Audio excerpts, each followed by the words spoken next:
Mark సువార్త 13వ అధ్యాయము. ఆయన దేవాలయంలో నుండి వెళ్ళుచుండగా ఆయన శిష్యులలో ఒకడు, బోధకుడా, ఈ రాళ్ళెలాటివో ఈ కట్టడములెలాటివో చూడుమని ఆయనతో అనెను. అందుకు యేసు, ఈ గొప్ప కట్టడములు చూచుచున్నావే, రాతి మీద రాయి ఒకటి అయినా ఇక్కడ నిలిచి ఉండకుండా పడద్రోయబడునని అతనితో చెప్పెను. ఆయన దేవాలయము ఎదుట ఒలీవల కొండ మీద కూర్చుండి ఉండగా పేతురు, యాకోబు, యోహాను, ఆంద్రెయ అను వారు ఆయనను చూచి, ఇవి ఎప్పుడు జరుగును? ఇవన్నీయు నెరవేరబో కాలమునకు ఏ గుర్తు కలుగును? అది మాతో చెప్పుమని ఆయనను ఏకాంతమందు అడుగగా, యేసు వారితో ఇట్లు చెప్పసాగెను. ఎవడునూ మిమ్మును మోసపుచ్చకుండా చూచుకొనుడి. అనేకులు నా పేరిట వచ్చి నేనే ఆయననని చెప్పి అనేకులను మోసపుచ్చెదరు. మీరు యుద్ధములను గూర్చియు యుద్ధ సమాచారములను గూర్చియు వినునప్పుడు కలవరపడకుడి. ఇవి జరగవలసి ఉన్నవి కానీ అంతము వెంటనే రాదు. జనము మీదికి జనమును, రాజ్యము మీదికి రాజ్యమును లేచును. అక్కడక్కడ భూకంపములు కలుగును, కరువులు వచ్చును. ఇవే వేదనలకు ప్రారంభము. మిమ్మును గూర్చి మీరే జాగ్రత్త పడుడి. వారు మిమ్మును సభలకు అప్పగించెదరు, మిమ్మును సమాజ మందిరములలో కొట్టించెదరు. మీరు వారికి సాక్షార్థమై అధిపతుల ఎదుటను రాజుల ఎదుటను నా నిమిత్తము నిలవబడెదరు.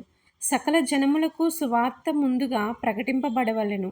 వారు మిమ్మును అప్పగించుటకు కొనిపోవునప్పుడు మీరు ఏమి చెప్పుదమా అని ముందుగా చింతింపకుడి. ఆ గడియలోనే మీకేది ఇయ్యబడునో అదే చెప్పుడి. చెప్పువాడు పరిశుద్ధాత్మయే కాని మీరు కారు. సహోదరుడు సహోదరుని, తండ్రి కుమారుని మరణమునకు అప్పగింతురు. కుమారులు తల్లిదండ్రుల మీద లేచి వారిని చంపింతురు. నా నామము నిమిత్తము అందరి చేత మీరు ద్వేషింపబడుదురు. అంతము వరకు సహించిన వాడే రక్షణ పొందును.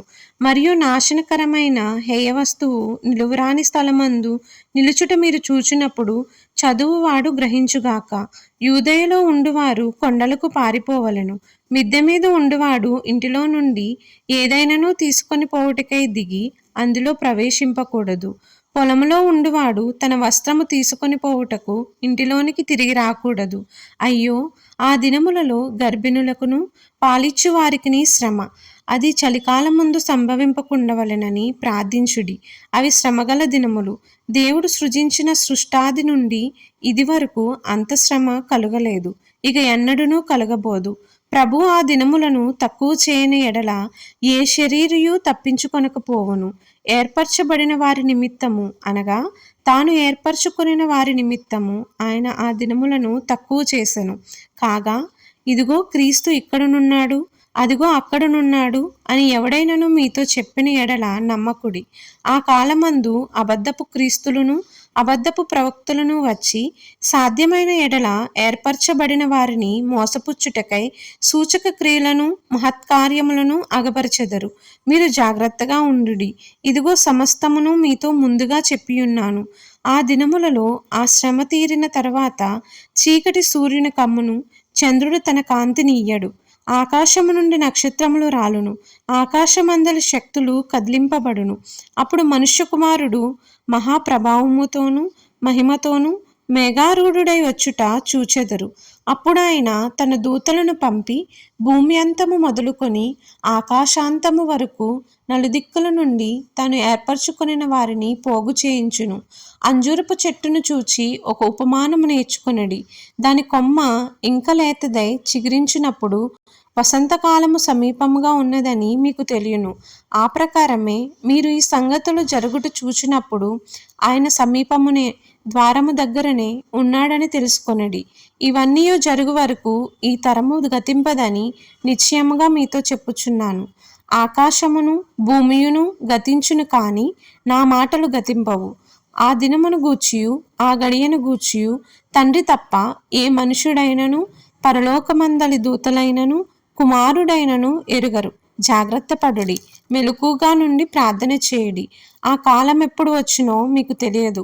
ఒక మనుష్యుడు తన దాసులకు అధికారం ఇచ్చి ప్రతివానికి వాని వాని పని నియమించి మెలకుగా ఉండుమని ద్వారపాలకునికి ఆజ్ఞాపించి ఇల్లు విడిచి దేశాంతరము పోయినట్టే ఆ కాలము ఉండును. ఇంటి యజమానుడు ప్రొద్దు గ్రుంకి వచ్చునో, అర్ధరాత్రి వచ్చునో, కోడి కూయినప్పుడు వచ్చునో తెల్లవారునప్పుడు వచ్చునో ఎప్పుడు వచ్చునో మీకు తెలియదు. ఆయన అకస్మాత్తుగా వచ్చి మీరు నిద్రపోచుండుట చూచునేమో గనుక మీరు మెలకుగా ఉండుడి. నేను మీతో చెప్పినది అందరితోనూ చెప్పుచున్నాను, మెలకుగా ఉండుడనెను. దేవుడు ఈ పరిశుద్ధ లేఖనంను దీవించి ఆశీర్వదించునుగాక. ఆమెన్. ఇప్పుడు దాకా వాక్యాల్లో విన్నారు కదా, వినండి, మరి కొంతమందికి వినిపించండి. యూట్యూబ్ ఛానల్ని లైక్ చేయండి, షేర్ చేయండి, అలాగే సబ్స్క్రైబ్ కూడా చేయండి. Jesus loves you all. Amen.